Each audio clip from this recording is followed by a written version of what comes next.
दो चार चीजें बड़ी इंपॉर्टेंट। एक तो डेफिनेटली जो सामने आ रहा है कि 17 तारीख को मरियम नवाज साहबा की यहाँ पे वो है, उनकी हेयरिंग है, और उसमें उसमें जज साहबान भी बैठते हैं। और इससे प्लस जो मैं भी कुछ मैं चीज़ें पढ़ रहा था, डिलेइंग टैक्टिक्स जो है ना इन्होंने जो इस्तेमाल किए हैं वो बड़े मजे के हैं। जुलाई से ऑनवर्ड कभी मरियम ये बीमार हो गए, कभी उनका वकील बीमार हो गया, कभी उनका आप कह सकते हैं वो जो थे उन्होंने जजेस चेंज कर लिए हैं, तो कभी कोरोना हो गया, तो कभी ये आज़ाद कश्मीर के इलेक्शन। सो वो डिलेइंग टैक्टिक्स जो है ना वो वहाँ पे किए रखते हैं।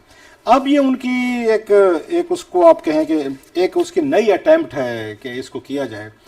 अब जो मेन चीज मुझे समझ आती है मरियम नवाज साहबा की पॉलिटिक्स की पिछले 2-3 सालों से, उनका ये नहीं कि उन्हें अदालतों से रिलीफ नहीं मिलना एज फार एज दीज अदालतें आर कंसर्न। मेरा ख्याल है वो जानते हैं इस बात को अच्छी तरीके, क्योंकि इन्हीं अदालतों से तो सजाएं लेकर गए हैं वो चीजें। उनके जहन में 2-3 चीजें हैं कि एक तो आवाम के जहन में बिठा दिया जाए कि हमें जो सजाएं मिली थी ना वो किसी को भी ये बिगर कंस्पिरेसी का हिस्सा थी, उसमें जुडिशरी भी शामिल थी, उसमें हमारे उस वक्त के आप उस पर कहते मिलिट्री जनरल्स के वो नाम लेती रही हैं, वो भी शामिल थे, और उसमें इमरान खान साहब भी कहते हैं। सो वो ये कहती हैं कि एक यहाँ पे ट्रैका बना हुआ था जिसमें जुडिशरी थी, उसमें इमरान खान साहब थे, और प्लस हमारे कुछ आर्मी जनरल थे जिन्होंने बैठ के सारे का सारा ये प्लान बनाया। हमें उन्होंने जेल में डलवाया, हमें उन्होंने पनामा में आगे डिस्क्वालीफाई किया, और फिर जेलों में चले गए, बाहर चले गए, बुला बुला।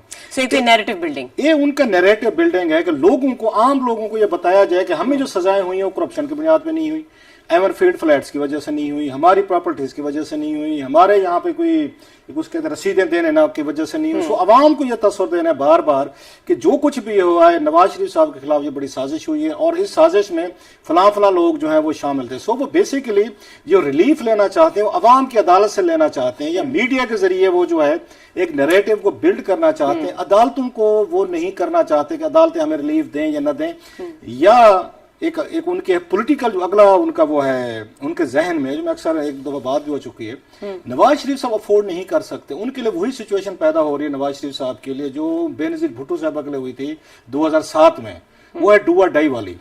अगर बेनजीर भुट्टो साहब अभी 2007 में, बड़े लोग कहते हैं जी वो ना आते हैं, उनको थ्रेट्स थी, उनको बहुत सारे मुल्कों ने भी कहा, उनकी पार्टी में भी लोग थे, लेकिन बेनजीर भुट्टो के लिए डू और डाई मूवमेंट था। ना आती उनकी पार्टी खत्म हो जाती बिल्कुल टोटल। उसमें मुशर्रफ साहब ने, कंपनी ने, चौधरी परवेज अली साहब सारे मिलके एक उसको प्लान करके बैठे थे कि हमने इलेक्शन जीतने हैं। सो बेनजीर को पता था कि अब की दफा मैं ना गई तो ना मेरी पार्टी इलेक्शन जीतेगी, ना मुझे वजीर आज़म बनना देगा, ना हमारी पार्टी का कम बैक होगा। सो उनके लिए मसला वही था। अब सेम सिचुएशन है, सेम सिचुएशन नवाज शरीफ साहब के लिए। ये अगर 2022 में नहीं आते वापस, उनको पता है कि इलेक्शन फिर मेरी पार्टी मेरे बगैर पाकिस्तान में नहीं जीत सकती, कि अगर नवाज शरीफ साहब भी उसमें एग्जाइल में हैं, और उसके बाद अगेन आप कैसे मरियम नवाज साहब हैं वो इलेक्शन नहीं लड़ सकती, नवाज शरीफ साहब खुद नहीं लड़ सकते, तो फिर किसके लिए लोग वोट देंगे? उन्हें शहबाज शरीफ के लिए तो वोट नहीं देना, ये उन्हें भी पता है। शहबाज शरीफ साहब ना क्राउड पुलर है, ना वोट बैंक है उनका, ना उनके पास क्रिज्मा है। ये और बात है कि जितनी परफॉर्मेंस आके प्रोपेगेट की जाती है, आप कभी नोट करें, वो नवाज शरीफ साहब की कभी आके आप परफॉर्मेंस पे बात नहीं होती, हमेशा वो शहबाज शरीफ को सेल करते हैं। ये दो चीजें हैं जो यहाँ पे पीएम नवाज चलती है कि परफॉर्मेंस आके उसकी सेल करते हैं, क्रिज्मा नवाज शरीफ साहब को सेल करते हैं। सो उनको सूट करता है कि इसी तरह की चीजें बताते जाएं, लोगों की आंखों के सामने आप थोड़े से मजलूम बनते जाएं। अब एक और चीजें हैं कि अदालतों के पे ये ट्रेंड कहाँ से शुरू हुआ। ये अदालतों का जो उन्होंने वहां पे सारी चीजें की हैं, जिसपे आज उन्होंने अतर मंडला साहब ने उनको नोटिस भी किया हुआ है। बेसिकली तो चीज ये शुरू हुई थी जब जनरल जिया साहब आए थे और मार्शल लगा, तो जिस तरह की चीजें हमने पढ़ी बाद में याद होगा, जस्टिस नसीम हसन शाह साहब ने भी एतराफात किए हमारे ऊपर उनका जनरल जिया का दबाव था और हमें थ्रेट्स से, लिहाजा भुट्टो को हमने फांसी देनी पड़ गई। सो हमारी अदालतें वहां से वीक होना शुरू हुई जब इनका वहां पे एग्जेक्टिव की तरफ से इन पे दबाव आना शुरू हुआ और जजेस ने दबाव लेना शुरू किया। मैं सबकी नहीं बात कर रहा, ऑनरेबल जजेस भी थे उसमें, जस्टिस उसमें मुझे याद जो ये थे दुराब पटेल साहब थे, ये जस्टिस उसके बाद शाह साहब थे, मेरा सफदर शाह साहब नाम था इनका ऑनरेबल उसमें जजेस से, एक आध और भी था उसमें, 3 जजेस है जिन्होंने भुट्टो साहब की फांसी के खिलाफ फैसला दिया। सो देयर वर सर्टेन जजेस जिन्होंने प्रेशर किया, लेकिन एक्सरियत जो थी वो उनके दबाव में आती गई और हुक्मरानों को एक टूल मिलता गया कि आप यहाँ जजेस को दबाएं तो अपनी मर्जी के फैसले लिए जा सकते हैं।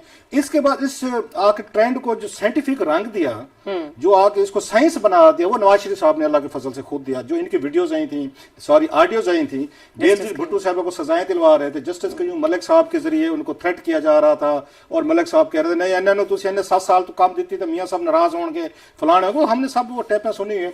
सो इन्होंने वो आके ट्रेंड सेट किया कि जुडिशरी को दबाव में ला के आप अपने मुखालफिन को सजाएं दिलवा सकते हैं। ये एक तरह का कर्मा भी है ये कर्मा भी है। ये जरा जो हम उसकी मैथोलॉजी की बात करते हैं कि नवाज शरीफ साहब ने जो गढ़ा अपने मुखालफिन के लिए इन्होंने चुना था, जरदारी और बेनजीर भुट्टो को इन्होंने सजाएं दिलवाई थी, इन्होंने 8-8 साल 10-10 साल, उसी गढ़े में अब ये खुद गिर रहे हैं। वो इनके मुखालफिन जो है वो इन्हीं के ऊपर वही आके चीजें जो है वो कर रहे हैं, आके आजमा रहे हैं। ये तरीके सारे जो है ना, तरीके अगर इमरान खान साहब ने सीखे ना ये तरीके सपोजली, या एस्टेब्लिशमेंट ने या बाकी ने, तो ये तरीके जो है नवाज शरीफ साहब ने ही इजाद किए थे कि जुडिशरी को, या नवाज शरीफ साहब के जो रूहानी गुरु थे जनरल जिया साहब, उन्होंने सारे इनको इजाद करके दिए थे।